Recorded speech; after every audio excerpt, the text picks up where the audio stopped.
ben voilà, je sais pas trop quoi dire d'autre. Ça s'est bien passé. 41% des collaborateurs redoutent leur entretien individuel. Et c'est normal, c'est difficile de parler de soi.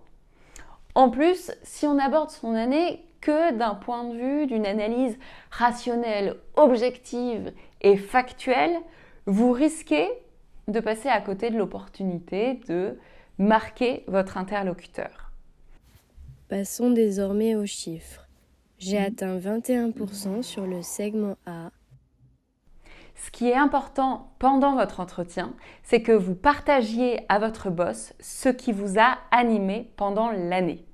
L'objectif, c'est qu'il reparte de l'entretien en se disant « Ah tiens, je ne savais pas ça, maintenant je le comprends mieux ».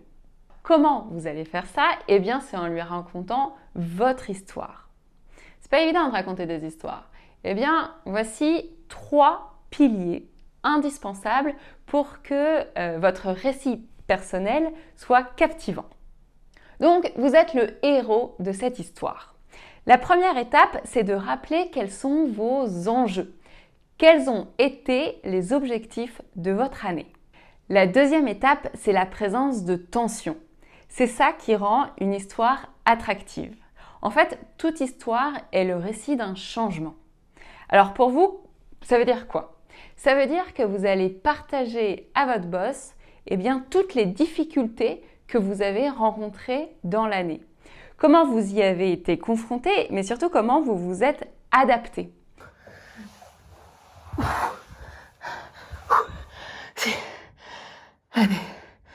L'année s'est bien passée. Racontez-lui les émotions que vous avez traversées, les actions que vous avez mises en place et surtout, n'ayez pas peur de nous donner du détail, des exemples concrets. En fait, ça va permettre à votre boss de visualiser très clairement ce que vous avez vécu. La troisième et dernière étape d'une histoire réussie, c'est les conséquences. C'est-à-dire créer un lien de cause à effet. Alors pour vous, ça veut dire quoi concrètement?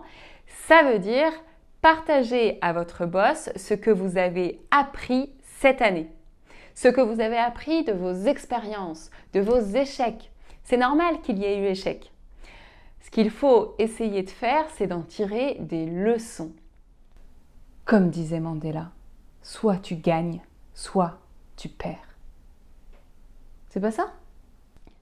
Pour conclure, pour préparer votre entretien individuel, évidemment, il faudra que vous fassiez une analyse rationnelle et objective de votre année. Mais pas seulement. Je vous encourage vivement à faire ce que je viens de vous conseiller, votre récit personnel. Pourquoi? Eh bien, c'est un excellent moyen de transmettre vos émotions, des émotions à votre boss. Et ça, c'est quand même le meilleur moyen pour convaincre. Ok. Soit je gagne, soit j'apprends. Ok. Comme le disait Mandela.